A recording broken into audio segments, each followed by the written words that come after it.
यहाँ कांग्रेस कर रहे, क्या कुछ कहना आपको? हम लोग झारखंड जो अब तक देश के तमाम हिस्सों में हम लोगों ने स्लोगन दिया है, उसको पूरे प्रदेश में मजबूती के साथ भूख से आज़ादी और खौफ से आज़ादी के नारे को लेकर यहाँ के आज आम आवाम की, ख़ासतौर पर हमारे आदिवासी भाइयों की जो स्ट्रगल है, उस स्ट्रगल के साथ देखते हुए उन्हें इंसाफ दिलाने के लिए हम लोग यहाँ पे आज प्रदेश कार्यकारिणी का अनाउंस किया है। उसमें आज झारखंड की जो प्रदेश कार्यकारिणी है उसको यहाँ पर चुना गया है, जो कि आने वाले हमारे जो हर 3 साल में हमारा एक प्रदेश कार्यकारिणी का चुनाव होता है। तो अभी जो ये समय है इस टर्म का, उस टर्म तक के लिए नई प्रदेश कार्यकारिणी चुनी गई है, जिसमें अध्यक्ष, उपाध्यक्ष, सचिव और कोषाध्यक्ष को चुना गया। उसी में अध्यक्ष महोदय हमारे एस शंकर जी को यहाँ पर झारखंड की जिम्मेदारी दी है। साथ ही जो मोहम्मद हंजला है उनको महासचिव की जिम्मेदारी दी है और रामा ओराव जी जो हैं उपाध्यक्ष की जिम्मेदारी पर हैं।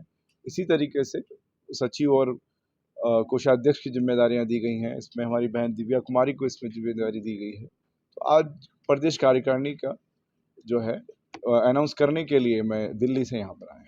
पहले से राजनीति कर रहे झारखंड में 14 सीटों पर क्या लगता है आप कितनी दावेदारी पेश करेंगे? इसी महीने की 3 तारीख को social democratic party of India इसी प्रेस क्लब से एक प्रेस कॉन्फ्रेंस का हमने आयोजन किया था। इसमें हमने क्लियर इस बात की घोषणा की कि हमारे राष्ट्रीय अध्यक्ष वक्त आने पर वो घोषणा करेंगे कि कितने सीटों पर जो है ना ये लोकसभा का इलेक्शन लड़ा जाएगा। झारखंड के मुख्यमंत्री जो आप झारखंड के हैं, सब कुछ है, तो आपको तो ज़्यादा पता है झारखंड के मुख्यमंत्री को कैसे देखते हैं और आप किस वर्ग की तरफ? ये गठबंधन की सरकार है, ये सिर्फ एक पार्टी का नहीं है। इसलिए मिला जुला करके हम अगर देखें तो कुछ अच्छाइयाँ हैं तो बहुत ज़्यादा खराबियाँ भी हैं, क्योंकि करप्शन के मामले में आप देखे हैं कि हज़ारों करोड़ के घोटाले हो रहे हैं। तो जनहित में जो काम होना था अब तक वो नहीं हुआ है। हमें उम्मीद थी कि गठबंधन सरकार जो है ना यहाँ के जो दबे कुचले वंचित वर्ग हैं इनके लिए काम करेंगे, लेकिन जितना काम होना चाहिए था वो अब तक नहीं हुआ है। आपको लगता है कि आप समाज को उठा पाएंगे?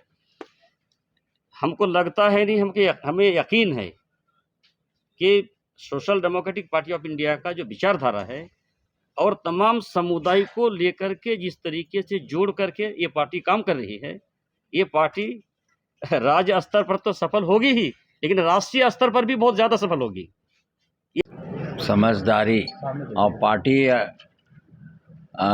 का जो भी सोच विचार है उस पर हमें अच्छा लगा और हमको लगता है कि पार्टी आगे चल के कुछ काज करेगी, इसलिए हम लोगों ने इस पार्टी को ज्वाइन किया। तो 2024 में आप जो अध्यक्ष चुने गए हैं तो आपके ऊपर जिम्मेवारी है पूरे झारखंड में देखना है। तो अब 2024 में किस प्रकार की क्या होगी, हम लोग आपस में बैठ के एक समझौता के तहत में ही हम कुछ कार्य कर सकते हैं। आज और अभी के तौर पर तुरंत कोई चीज़ का डिसीजन लेना तो पॉसिबिलिटी नहीं है।